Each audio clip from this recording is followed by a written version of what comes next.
শঙ্কাময় অপেক্ষা শেষে অবশেষে লিওনেল মেসিকে নিয়ে স্বস্তির খবর দিয়েছে ইন্টার মায়ামি।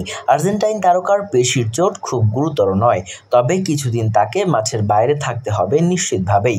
অধিনায়কের ফেরার সম্ভাব্য সময় নিয়ে এখনও নিশ্চিত নয় মায়ামি। লিগস কাপে ক্লাব নেকাক্সের বিপক্ষে শনিবার ম্যাচের শুরুর দিকেই চোট পান মেসি।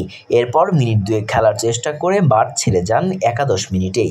গত মৌসুমে নানা চোট মিলিয়ে ক্লাব ও দেশের হয়ে বেশ কিছু ম্যাচ খেলতে পারেননি মেসি। এই ৩৮ বছর বয়সে শরীর বিদ্রোহ করে আগের চেয়ে বেশি।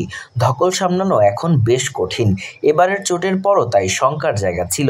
তবে পরীক্ষায় গুরুতর কিছু ধরা পড়েনি বলে রোববার বিবৃতিতে জানায় মায়ামি।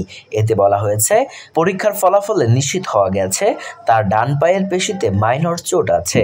তার চিকিৎসা কোন পথে এগোয় এবং শরীর কিভাবে সাড়া দেয় সেটির উপর নির্ভর করবে মেডিকেল ছাড়পত্র পাওয়া। লিগস কাপে অবশ্য তিনি আর খেলতে পারবেন না বলেই মনে হচ্ছে। যুক্তরাষ্ট্র ও মেক্সিকোর ৩৬ ক্লাব নিয়ে আয়োজিত টুর্নামেন্টের ২ ম্যাচে ৫ পয়েন্ট নিয়ে এখন ৩-এ আছে মায়ামি। প্রথম ম্যাচে ২-১ গোলের জয়ে ৩ পয়েন্ট পেয়েছে তারা। নেকাক্সার বিপক্ষে ট্রাইবেকারে জিতে পেয়েছে ২ পয়েন্ট। তাদের পরের ম্যাচ বুধবার। মেজর লিগ সকারে তাদের নিয়মিত মৌসুমের খেলা শুরু আবার রোববার থেকে। চোটে পড়ার আগ পর্যন্ত দুর্দান্ত ফর্মে ছিলেন মেসি। মেজর লিগ সকারে ১৮ গোল করে তিনি যৌথভাবে আছেন শীর্ষে। লিগস কাপের প্রথম ম্যাচে দলের ২ গোলই আসে তার পাস থেকে। Murtaza Tanvir, news desk, Bengali mail.